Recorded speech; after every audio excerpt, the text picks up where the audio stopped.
நகைச்சுவை மன்னன் கவுண்டமணியோட உண்மையான பெயர் சுப்பிரமணிய கருப்பையா. சின்ன வயசுல இருந்தே கவுண்டர் காமெடியால சினிமாவுக்கு வந்த அப்புறம் தன்னோட பெயரை கவுண்டமணின்னு மாத்திக்கிட்டாரு. நடிகரா 1964 சர்வம் சுந்தர படத்துல அறிமுகமானாரு. ஆனா 1967 வெளியான 16 வயதிலே தான் படத்துல தான் இவருக்கு ஒரு முக்கியமான அங்கீகாரம் கொடுத்திருக்கு. இந்த அங்கீகாரம் கிடைக்க உதவியா இருந்தவர் இயக்குனர் பாக்யராஜ். அதுக்கப்புறமா தன்னோட திறமையை பயன்படுத்தி நக்கல் மன்னனாக தமிழ் சினிமால ரசிகராக கொண்டாடப்பட்டவர்.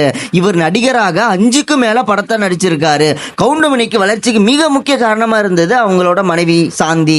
ஆரம்ப காலகட்டத்தில் மேடையில நடிச்சிட்டு இருந்த கவுண்டமணி சாந்தி என்ற பொண்ணை காதலிச்சு 24 வயசுல கல்யாணமும் பண்ணிக்கிட்டாரு. கவுண்டமணிக்கு 2 பெண் குழந்தைங்க பிறந்தன.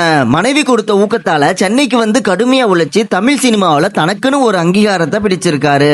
தன்னோட 2 பெண் குழந்தைகளும் நல்லா படிக்க வச்சு ஒருத்தர டாக்டராகவும் ஆக்கியிருக்காரு. தன்னோட 2 மகளையும் கல்யாணம் பண்ணி வச்சு எளிமையான முறையில நடத்தி வச்சிருக்காரு. சென்னையில வசிச்சுட்டு வந்த கவுண்டமணியோட குடும்பம் அவரோட மனைவி சாந்தி 70 வயசுல உடல்நிலை சரியில்லாம இறந்து போயிருக்காங்க.